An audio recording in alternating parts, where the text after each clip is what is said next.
Oh, I've just committed a war crime. Ladies and gentlemen, the AC Evo 0.4 update is here. And it's been here for a few days now.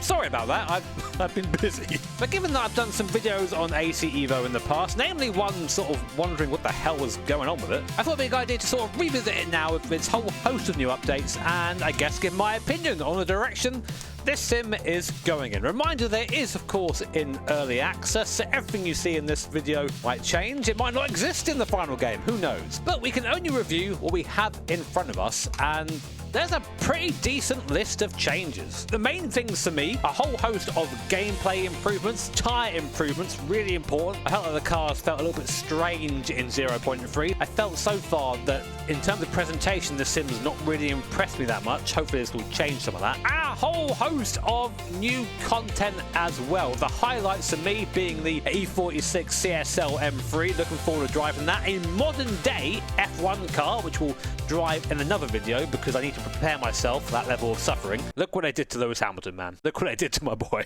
The first thing I'm going to do is I'm going to jump in a car that I've driven before in AC Evo, which is this thing, the Honda NSX-R Type R thing, the 92 NSX, the one that Senna did the cool loafer things in. Because this car is probably the most fun road car in the game.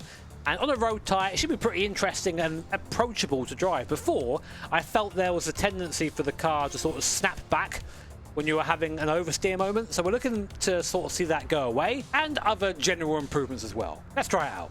What tyres are we on? We're on road tyres. Perfect. Exactly what I want.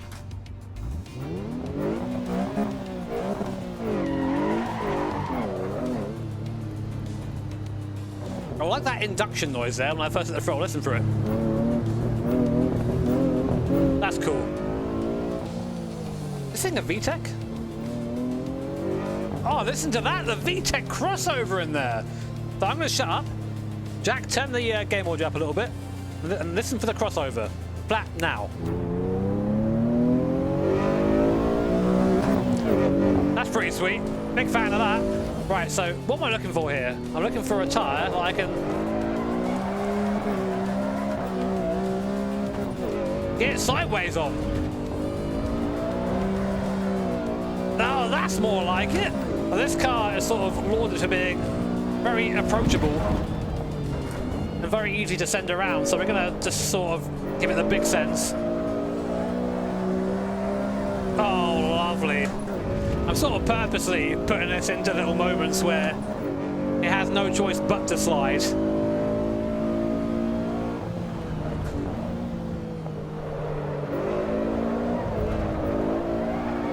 Oh, you can really get sideways in this, Christ!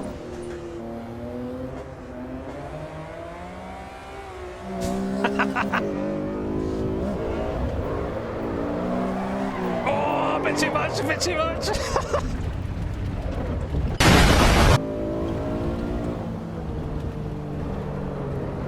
Oh jeez, oh jeez. Oh, alright. See, this is just, it's just more fun to drive. And they all seem to come back to centre a bit more naturally. Before it felt like it snapped back to centre.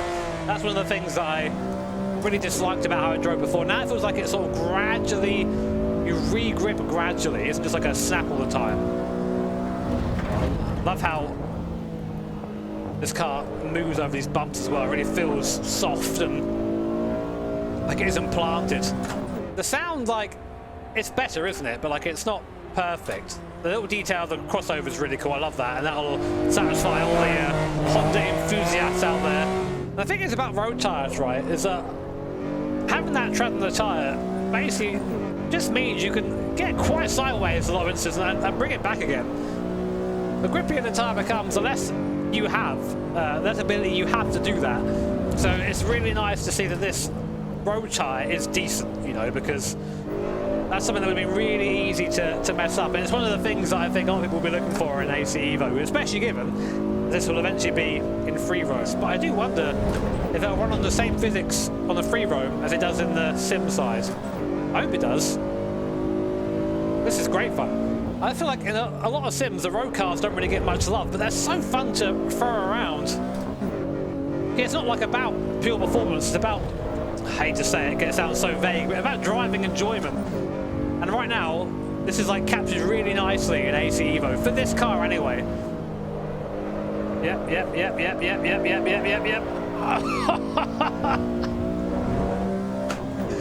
Would have shit myself in real life doing that. That is great. I really like this car now.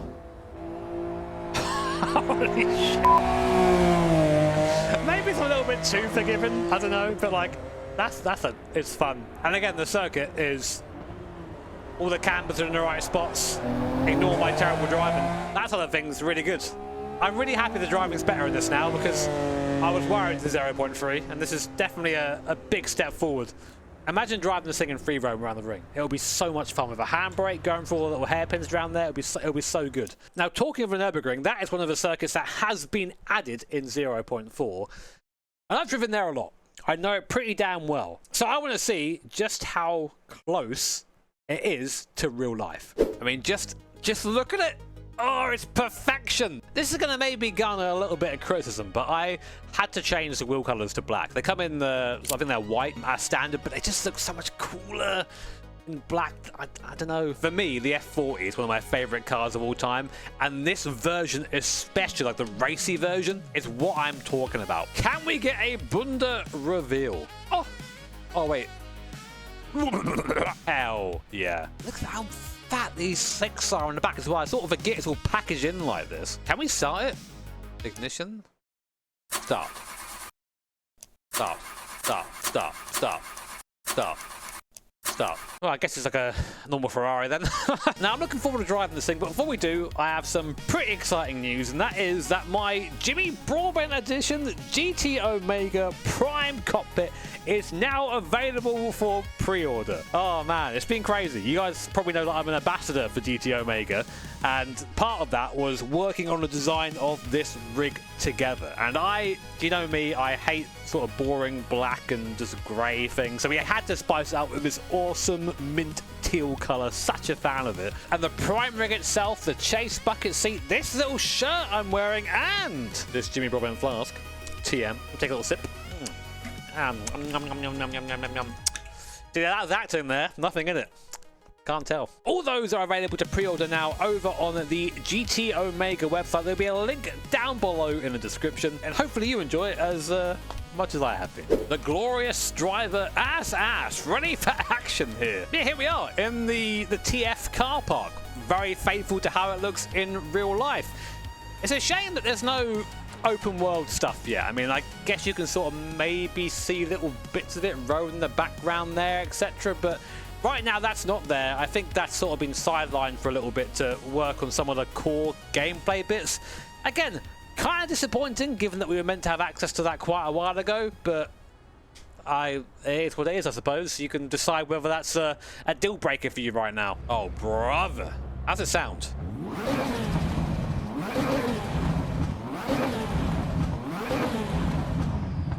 Oh, I love a little turbo whistle at the end there. Oh, I forgot the feet. Chat, I forgot the feet. How could I forget the feet? Let's bring this thing out of the pit lane. Oh.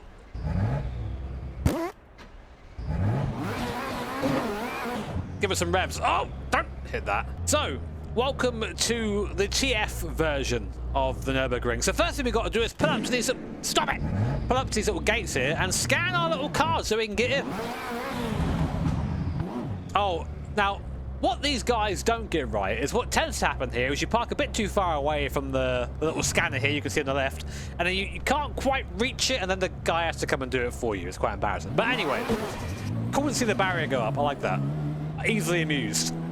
So right now, this car is running at 70% of its boost. You can't see that. It's off screen at the moment, but we're running huntless for the video. So 70% of its boost. Start a lap. First gear is unusable. Second gear, still struggling for traction, and now we're finally moving in third. Big speed down towards the first big braking zone. 270 k's nearly. The brake pedal there somewhere, Jimmy. No ABS in this, so I'm going to be really careful. Oh, I say that. Tires are cold, I think. It kind of felt like I could almost control that a little bit, despite the fact that I did die. A big downside to AC Evo the last time I tried it was that, I don't know, didn't feel like you could really slide the tyre at all, you couldn't slip around. Now in this car, when you do start slipping around, it's because you're having a big accident, so we'll try and do our best to feel that out, but oh, there you go, right on the curbs. Car feels nice over the curbs there. Oh my god, very slippy though.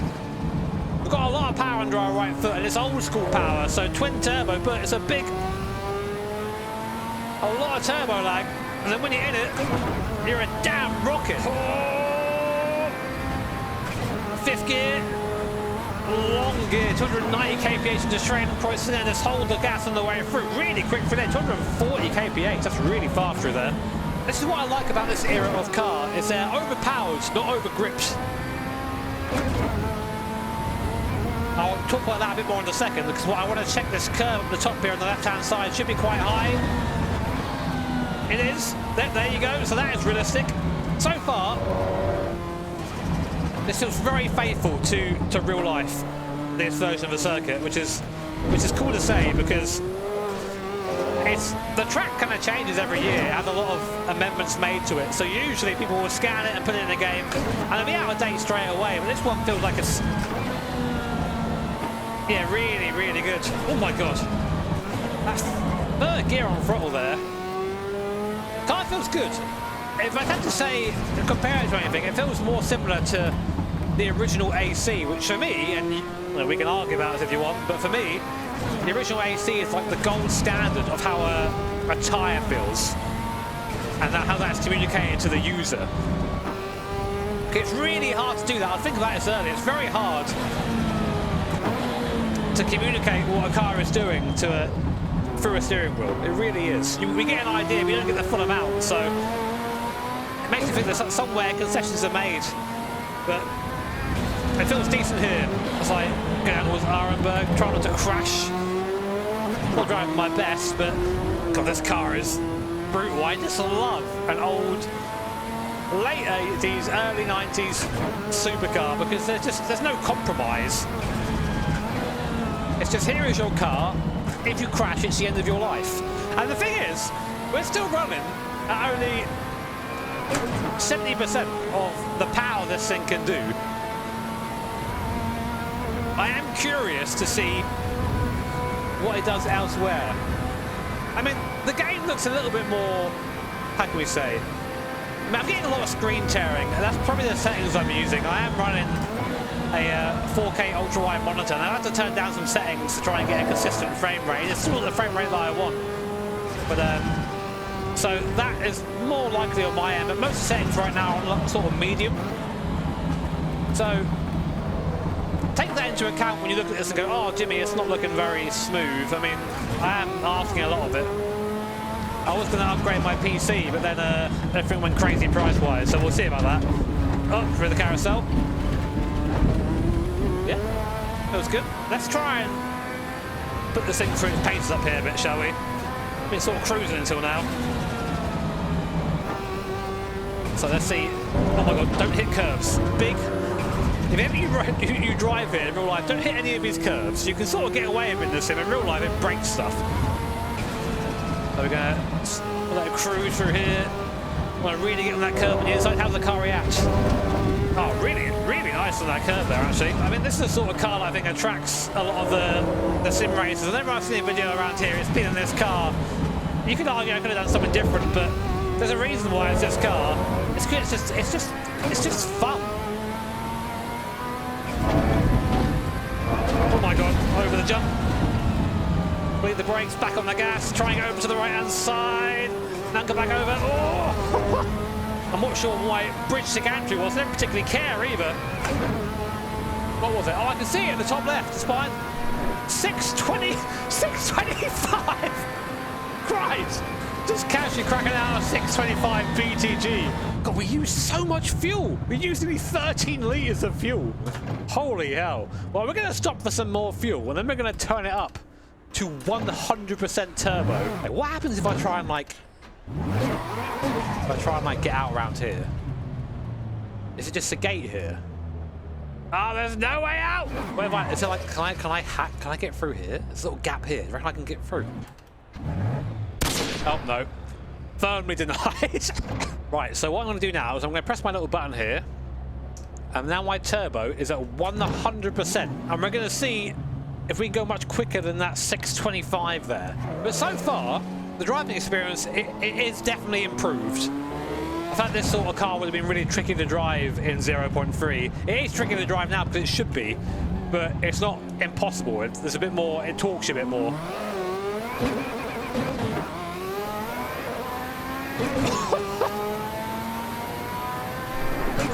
Oh, it's a bit faster. It's a bit faster. We're like 20 kph faster into here. Okay, let's just try and hold on to the thing. Try to. I failed dismally. Oh! Oh, we're going off, we're going off, we're going off, we're going off, we're going off. Oh, we made it. I'm just not quite used to this power yet. But it's sliding on power in third gear through there. Oh my god, we're having a huge crash. See you there, boys. Oh! Oh, I've just committed a war crime. I mean, not ideal. Interesting how, like, when I was accelerating there, like, it kind of felt a bit strange on the rear. Like the way the image was like, bah, bah, bah. I don't...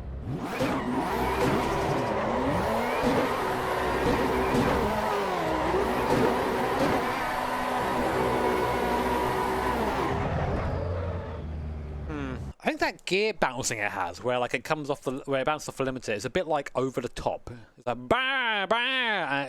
It's not quite as a bit quicker in real life because you feel like you almost lose like a good chunk of drive when it happens. Well, I guess it's technically true. You lose when you hit the limiter, you sort of come off it a bit. But oh my god, the turn circle, maybe a bit over exaggerated. Anyway, let's try this again. Whoa. Well, this version of the ring, the elevation, the bumps, it's pretty damn good. It's not perfect. For example, breaking into there, it's a lot bumpier in real life, but like this curve here, exactly the same in real life. It's like 95% of the way there, which is pretty impressive for a circuit this long.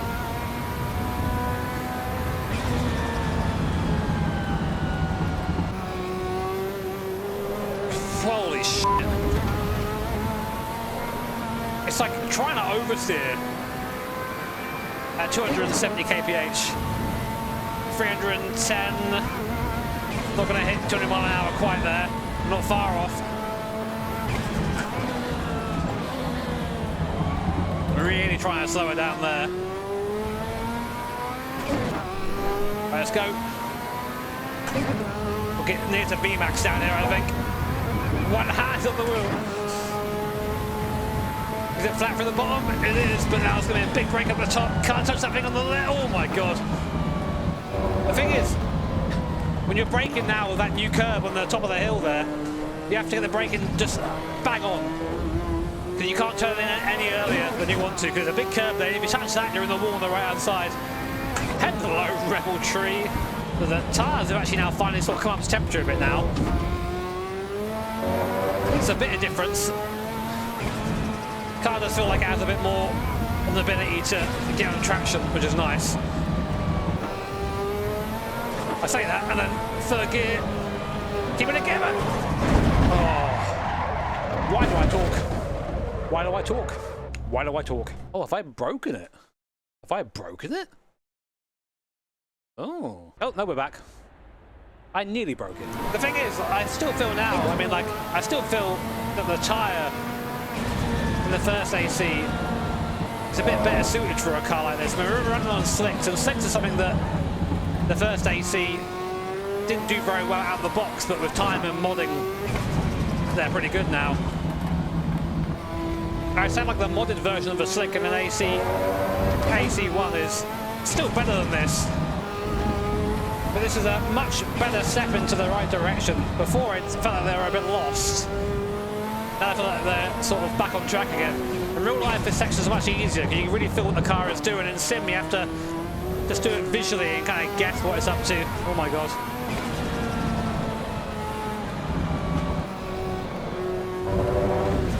Yeah, great line through there. Cutting the course ever so slightly. This is where you really feel the limitation on the front end. Just curative power. That's sort of Ferrari's philosophy back here, I guess.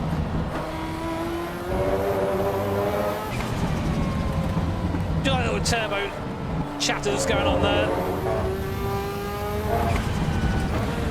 So I go over there, lovely.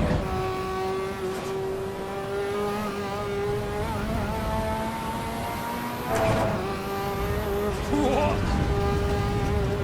Come on, Broadbent. Oh, don't do that. Well, hanging on to this thing. I wouldn't be surprised if I wasn't too much quicker on my other time because I'm just surviving rather than thriving at the moment. In that third gear, just trying to get us through. No, don't crash now. Whatever. Yeah, I don't like that. Like, the rhythm just doesn't feel right. What was that, though? A 614. Holy shit. And it did use more fuel, use a litre more fuel, so some realism there in fuel usage, I guess, but holy hell. The thing is, what I'm looking for is a progressive movement from traction to not having traction. It's something that PMR doesn't do very well, or at all. Something that the original AC does very well, and something that iRacing still struggles with today.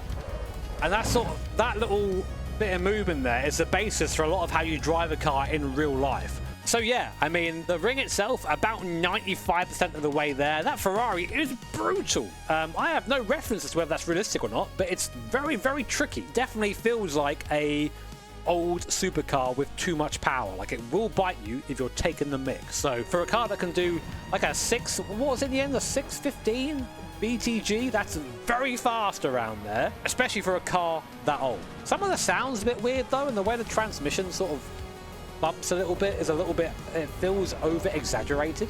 Those gearboxes are usually pretty tight, I think, but those are small details.